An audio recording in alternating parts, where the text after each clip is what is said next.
고령 사회로 진입한 대한민국.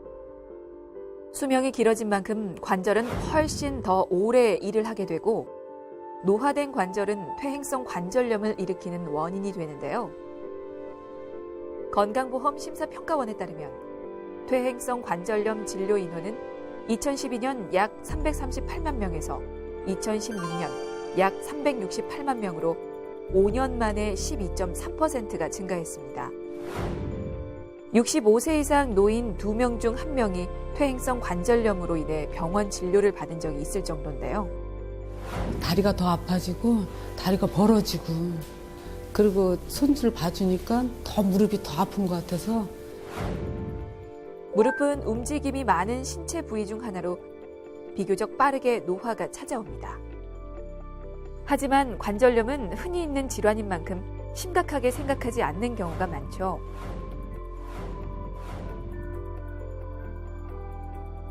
보다 건강한 노후를 위해서는 무릎 관절 건강을 필수로 지켜야 하는데요. 이 시간 노년층의 건강을 위협하는 무릎 퇴행성 관절염에 대해 알아보겠습니다. 무릎 관절은 크게 근육, 힘줄, 인대, 활막, 점액낭, 연골 등의 6가지 구조로 구성되어 있는데요. 그중 연골은 서로 만나는 뼈의 표면을 덮고 있어 관절을 보호해주는 역할을 합니다. 하지만 퇴행성 변화로 인해 연골이 약해져서 작은 충격으로 떨어져 나가거나 점점 닳아 얇아지게 되면 퇴행성 관절염이 발생하게 되는 것이죠. 특히 무릎에 무리가 가는 운동이나 자세 등을 반복하게 되면 퇴행성 변화가 빨라질 수밖에 없는데요. 연골은 한 번 손상되면 재생이 되지 않기 때문에 조기 치료가 중요합니다. 무릎 퇴행성 관절염에 대해 보다 자세히 알아보기 위해 서동석 정형외과 전문의를 찾았습니다. 하지 관절염의 50% 이상이 무릎 관절염이죠. 그 이유는 뭐 여러 가지가 있겠지만 무릎 관절은 그 고관절이나 발목 관절에 비해서 일단 관절이 기본적으로 불안정하게 생겼어요. 그래서 다른 관절들은 골격 자체가 안정적인데 비해서 무릎 관절은 골격은 불안정하게 생겼고 그 대신에 물렁뼈나 여러 가지 인대로 그 안정성을 억지로 만들어서 유지하는 셈이죠.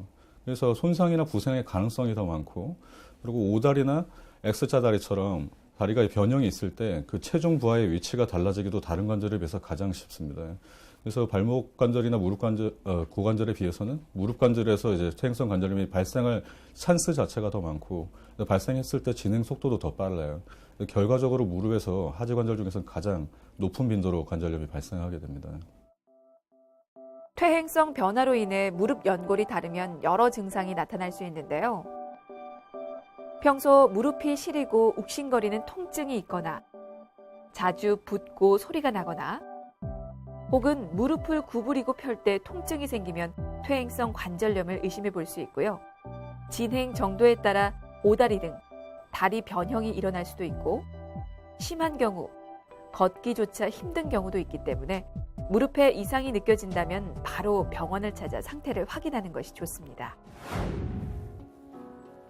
신체 관절 중 가장 퇴행성 관절염 발병률이 높은 무릎. 한 50대 여성도 무릎 통증을 견디다 못해 병원을 찾았습니다. 나이가 먹으니까 다리가 더 아파지고 다리가 벌어지고 그리고 손질 봐주니까 더 무릎이 더 아픈 것 같아서 그래서 치료받으려고 왔어요, 병원에. 어느 쪽 무릎이 불편하신가요? 언제부터 불편하셨어요? 한참 됐나? 1년 넘었을까요? 예. 어떤 동작 하실 때 가장 불편하셨어요? 계단 내려갈 때 제일 많이 아프고요. 네. 그다음에 이제 걸을 때 다리를 약간 들면서 걸었어요. 아파. 그럼 그동안에 1년이면 짧지 않은 시간인데 치료를 받아보신 게 있습니까? 치료는 안 받고요. 건강기능식품만 먹었어요. 딱히 병원에서 약을 처방받아서 드셔보신 적은 없고요. 정확한 진단을 위해 먼저 촉진으로 무릎 상태를 확인합니다. 다리가 최근 휘었다고 느끼시잖아요? 휘어져요. 그렇죠. 제가 봐도 이것은 통상 평균보다 한 5도 정도는 휘었을 것 같아요. 옛날에는 무릎 퇴행성 관절염의 가장 큰 원인은 노화로 인한 변화지만 반복해서 무리하게 사용하거나 비만한 경우도 영향을 줄 수 있습니다. 체중이 1kg 늘어나면 무릎이 받는 하중은 3kg 이상일 정도로 체중과 무릎 건강은 밀접한 관련이 있고요. 양반 다리 등 잘못된 자세도 영향을 줄 수 있습니다. 기본적으로 노화에 의해서 발생하는 경우가 대부분입니다. 그래서 통상 50대 초반부터 발생을 시작해서 점진적으로 진행해서 차차 나빠지는 종류의 질환으로 인식되고 있고 실제로도 그런 경우가 많습니다만 그 외에도 부상 또는 질병의 후유증으로도 발생하는 경우가 있고요. 그리고 요즘에 이제 스포츠 활동도 늘고 그리고 이제 남녀의 차이에서 따졌을 때 노동의 강도에 따라서도 과사용으로 인해서 퇴행성 관절염이 조기에 발생할 수도 있습니다. 그리고 이제 과거에 비해서는 그 비만 그 인구층이 많이 늘었죠. 체중이 많이 나갈 때에도 그 정상 체중이나 체중이 적게 나가시는 분들에 비해서는 아무래도 그 무릎에 관절에 들어가는 하중이 높기 때문에 관절염 발생이 조기에 일어나서 빠르게 진행할 가능성이 있습니다. 노인성 질환으로 알려져 있는 퇴행성 관절염. 하지만 체중과 자세 등 여러 요인이 영향을 미치는 만큼 최근 젊은 환자가 늘고 있다고 하는데요. 건강보험 심사평가원의 진료 현황에 따르면 퇴행성 관절염으로 진료를 받은 20대 환자는 약 6만 7천 명으로 2013년보다 14.8% 증가했습니다. 60대 환자가 가장 많지만 40대 이하 젊은 환자도 꾸준히 늘고 있는 모습인데요. 또한 성별로 보면 여성 환자가 남성에 비해 2배 이상 많음을 확인할 수 있습니다. 그 이유는 무엇일까요? 전체 통계적으로 보았을 때 여성과 남성의 비율이 7대3 정도로 여성의 비율이 압도적으로 높습니다. 그 이유는 성별에 따른 여러 가지 차이가 있지만 뭐 호르몬도 있고 아니면 근육량의 차이도 있고 하지만요. 대표적으로 남녀를 구분했을 때 일단 기본적으로 연골의 두께가 남자가 여자보다 더 두꺼워요. 강도도 통상적으로 더 높죠. 그리고 그 무릎을 보호하는 인대와 근육의 그 강도도 역시 남자가 더 강합니다. 통상적으로 운동을 아주 많이 하지 않는 여성이라면은 평균적으로는 남성보다 근육과 인대 강도가 약하겠죠. 그러한 이유로 남성보다는 이제 여성에서 퇴행성 관절염 발생의 빈도가 높고요. 그리고 발생하였을 때 진행의 속도도 더 빠른 경향이 있습니다. 무릎 퇴행성 관절염 진단은 환자가 느끼는 증상 정도에 따라 엑스레이 검사, 그리고 필요에 따라 MRI 등을 활용한 정밀 검사를 통해 이루어지는데요. 신발 벗고 이쪽으로 올라가서 보실 거고요. 기본적으로 엑스레이 검사를 통해 연골의 상태와 무릎뼈가 맞닿은 정도를 확인한 후 진단할 수 있습니다. 초기에는 관절이 있는 공간이 충분했지만 말기 퇴행성 관절염 환자는 공간이 줄어 뼈가 서로 붙어있는 모습이 보이죠. 중기에 접어든 퇴행성 관절염 환자들은 일상 보행 중에서도 이제 구체적으로 증상을 느끼게 되는 경우가 많고요. 앉았다 일어날 때, 양반 다리를 할 때, 쪼그려 앉았을 때 등에서는 구체적으로 항상 항시 불편을 느낄 가능성이 많습니다. 이런 단계에 접어든 환자들은 치료를 필요로 하게 되는 경우가 많은데요.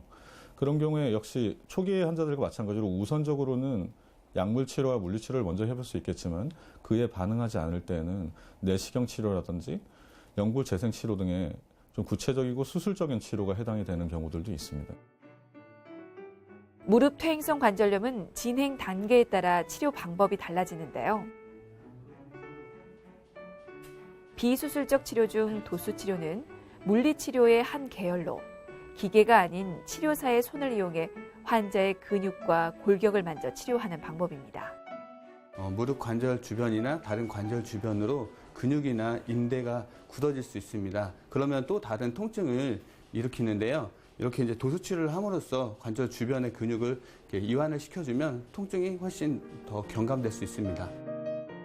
관절염 초기 단계에서 증상 호전 효과를 기대할 수 있는 도수 치료는 따로 마취나 주사가 필요하지 않기 때문에 부담이 덜한 치료법입니다. 집에서도 이런 스트레칭은 좀 많이 해주셔야 돼요. 네. 무릎 구부리는 건 좀 어떠세요? 아까보다 좀 훨씬 더 잘 되시죠? 네네네. 풀 때만. 네. 무릎 주변이 체외 충격파 치료 역시 대표적인 비수술적 치료법인데요. 충격파로 세포를 자극해 활성화시켜 통증을 줄이고 기능 회복에 도움을 줍니다. 희한하게 기분 나쁜 느낌이 있을 수 있어요. 이 다리가 좀 제일 안 좋은 다리예요. 치료를 시작한 후에는 무엇보다 꾸준하게 받는 것이 좋겠죠. 초기에는 약물 치료와 물리 치료 등을 통해 증상을 완화할 수 있지만 중기로 진행한 퇴행성 관절염의 경우 좀 더 적극적인 치료가 필요한데요. 그때는 줄기세포, 자가 연골 등을 이용해 자신의 관절을 보존할 수 있도록 하는 연골 재생술을 적용해 볼 수 있습니다. 무릎 관절을 보호하고 있는 연골은 한번 손상을 입게 되면 점점 악화되고 손상 범위가 넓어지며 자연적으로 회복되지 않는 조직입니다. 연골 재생술은 이렇게 손상된 연골을 재생시켜 보존하는 데 목적이 있는 치료 방법으로 줄기세포를 이용한 무릎 연골 재생술의 경우 연골이 손상된 부위에 미세한 구멍을 내어 줄기세포 치료제로 채우면 연골 재생 효과를 기대할 수 있습니다. 환자 자신의 골수를 채취해 줄기세포만 분리하고 손상된 연골 부위에 주입하는 자가 골수 줄기세포 치료와 신생아의 제대열에서 추출된 줄기세포를 이용하는 타가 줄기세포 치료로 나누게 되는데요. 통증이 적고 회복 기간이 비교적 짧으며 무엇보다 연골세포 자체를 회복하기 때문에 영구적으로 효과를 볼 수 있는 것이 큰 장점입니다.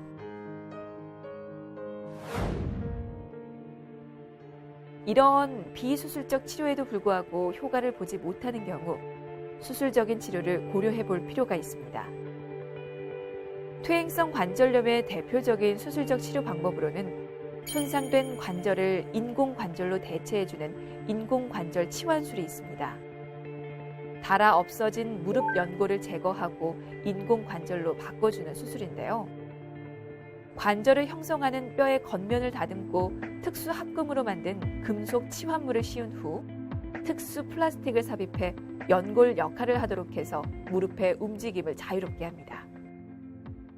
과거에는 인공관절 수술은 대수술이고 그리고 인공관절 수술을 했더라도 10년 정도에서는 다시 망가져서 더 큰 재수술을 필요로 한다고 알려져 있기 때문입니다. 하지만 인공관절 수술도 끊임없이 발전하고 있습니다. 최근에 들어서 최신형의 인공관절들은 일단 20년 이상의 평균 수명은 기본적으로 다 기대할 수 있고요. 기능도 과거에 비해서 크게 향상되어서 거의 올바른 재활만 이루어진다면 정상적으로 어떤 동작이든 가능할 수 있는 단계까지 많이도 발전했습니다. 그래서 수술이 필요한 환자라면은 두려움 없이 그리고 큰 기대를 가지고서 치료에 임하시더라도 기대를 얼마 충족할 만한 좋은 치료가 될 수 있으리라 생각합니다. 인공관절 수술이 필요한 경우는 다리가 심하게 변형됐거나 통증이 개선되지 않을 때인데요. 최근에는 수술의 정확도를 높이기 위해 컴퓨터 내비게이션 장치를 인공관절 수술에 이용해서 부작용과 합병증 발생을 줄이고 있습니다. 인대 손상과 같이 통증을 느끼는 부상은 적극적으로 치료하는 반면 연골은 신경세포가 없어 통증을 느끼지 못하기 때문에 그대로 방치하는 경우가 많은데요. 퇴행성 변화를 피할 수는 없지만 그 속도와 정도를 늦추기 위해서는 적절한 관리와 치료가 필요하겠죠. 무릎 관절에 무리가 가는 자세와 행동은 피하되 수영과 평지 걷기 등 운동은 꾸준히 해야 합니다. 또 식습관도 관절 건강에 영향을 미치기 때문에 인스턴트 식품은 피하고 현미와 등푸른 생선, 우유 등을 챙겨 먹는 것이 좋겠습니다. 계단을 오르내리거나 등산을 하는 등의 오르내리는 운동, 그리고 배드민턴이나 농구처럼 점프가 많은 운동은 무릎 관절의 손상을 촉진시킬 수 있고요. 그리고 진행을 더 빠르게 만드는 이유가 될 수도 있습니다. 그래서 그러한 운동들은 적절하게 조절을 하셔서 하는 게 필요하겠고요. 그 대신에 수영이나 자전거 같이 무릎에 충격이 많이 가지 않는 종류의 유산소 운동, 그리고 정적으로 그리고 무릎에 크게 해가 가지 않는 선에서의 근력 운동은 관절염의 예방 또는 진행의 방지를 위해서 도움이 될 수 있겠어요. 그리고 무릎에 동통이나 시큰거림 등의 이상 신호가 발생했을 때 그냥 혼자서 막연하게 운동을 하면 되겠지, 보조식품을 먹으면 되겠지 이렇게 생각하시기보다는 조기에 병원으로 내원하셔서 적절한 검사와 치료를 받는 것이 오랫동안 건강한 관절을 유지하는 데 도움이 되리라 생각합니다. 아무 노력 없이 얻을 수 있는 것이 나이라고 할 정도로 세월은 계속 흘러갑니다. 노화로 인해 발생할 수 있는 질환 역시 많은데요. 무릎 퇴행성 관절염이 진행되면 걷고 뛰는 행동 자체가 힘들어질 수 있기 때문에 이제부터라도 바른 자세와 조기 치료로 소중한 관절 건강을 지켜야겠습니다.